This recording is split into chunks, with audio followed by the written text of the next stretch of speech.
प्यार की जड़ें कितनी गहरी हो सकती हैं, है ना? खास तौर पर जब बात आती है माता-पिता की। आज हम एक बहुत ही प्यारी सी कविता के जरिए पेरेंटिंग के इस पूरे सफर को समझने की कोशिश करेंगे। देखेंगे कि कैसे त्याग और उम्मीद मिलकर एक ऐसी विरासत बनाते हैं जो हमेशा रहती है। तो सवाल ये उठता है कि आखिर एक माता-पिता की असली विरासत होती क्या है? क्या वो घर है जो वो बनाते हैं या फिर वो संस्कार जो वो अपने बच्चों को देते हैं?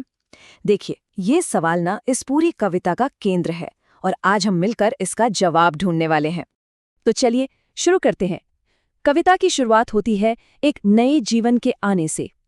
ये कहानी उस पल की है जब वो नन्ही नन्ही हथेलियां पहली बार हाथ में आती हैं और उनका भार असल में कंधों पर महसूस होता है।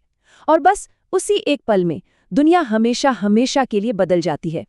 कविता में बच्चे की तुलना की गई है एक कोरे कागज से या फिर कच्ची मिट्टी के ढेर से। सोचिए जरा, कितनी गहरी बात है ये। इसका मतलब ये हुआ कि एक बच्चा, वो तो अनंत संभावनाओं का प्रतीक है, एक ऐसी कहानी जिसे अभी लिखा जाना बाकी है। और ये जो लाइन है ना, ये उस एहसास को बहुत ही खूबसूरती से बयां करती है।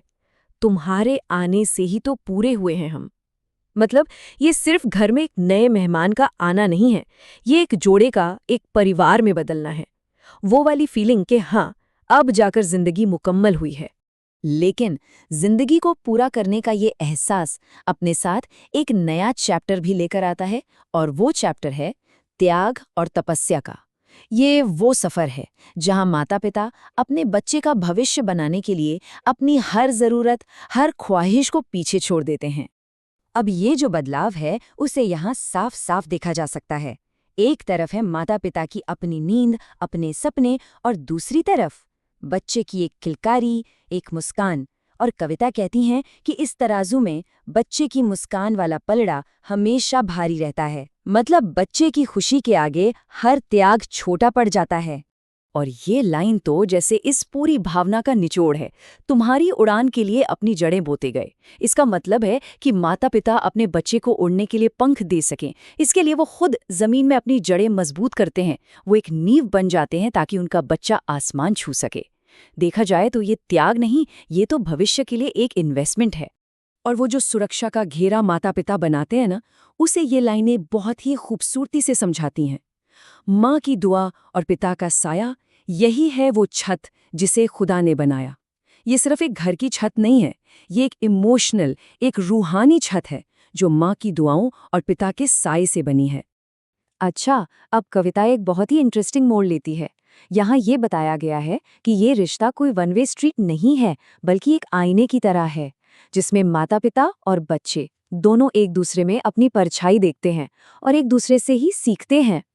तो ये आईना दिखाता क्या है? ये दिखाता है इस रिश्ते की कॉम्प्लेक्सिटी को, कि बच्चा अपने माता-पिता की परछाई तो है ही, पर साथ ही वो उनकी गलतियों को सुधारने का एक मौका भी है।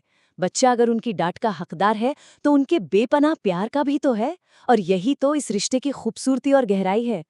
तो फिर पेरेंटिंग असल में है क्या? क्या सिर्फ बच्चे को पाल पोस कर बड़ा कर देना? कविता कहती है नहीं, ये है खुद को फिर से जीना। मतलब अपने बच्चे की आंखों से इस दुनिया को दोबारा देखना, एक तरह से अपने ही बचपन को फिर से जीने का एक सुनहरा मौका। तो इतने सारे त्याग, इतने सारे अनुभवों के बाद हम इस सफर के आखिरी पड़ाव पर आते हैं, जिसे कविता में कहा गया है तप का इतिहास। तो सवाल अब ये है कि ये जो पूरी तपस्या है, इसका आखिर मकसद क्या है? इसका इनाम क्या मिलने वाला है? देखिए, हर त्याग, हर बलिदान के पीछे एक बहुत मजबूत विश्वास छिपा होता है। कौन सा विश्वास? ये विश्वास कि उनका बच्चा एक दिन ऊंचे आसमान में जरूर चमकेगा। और बस यही एक उम्मीद, यही एक विश्वास उन्हें आगे बढ़ते रहने की हिम्मत देता है। और यहीं पर आकर कविता हमें वापस उसी सवाल पर लाके खड़ा कर देती है जहां से हमने ये सफर शुरू किया था, कि भाई इतने सालों के त्याग और तपस्या के बाद एक माता-पिता के तप का असली इतिहास क्या है, आखिर उनकी सच्ची विरासत क्या है? और इसका जवाब बहुत सीधा लेकिन बहुत पावरफुल है। तुम्हारी कामयाबी। मतलब एक माता-पिता की विरासत असल में उनके बच्चे की कामयाबी में लिखी जाती है। वही उनकी जिंदगी की सबसे बड़ी उपलब्धि है। तो अब सोचने वाली बात यह है कि विरासत सिर्फ कुछ देना है या ये देखना है कि जो दिया गया है वो कैसे खिलता है और कैसे आगे बढ़ता है। इस पर जरूर सोचिएगा।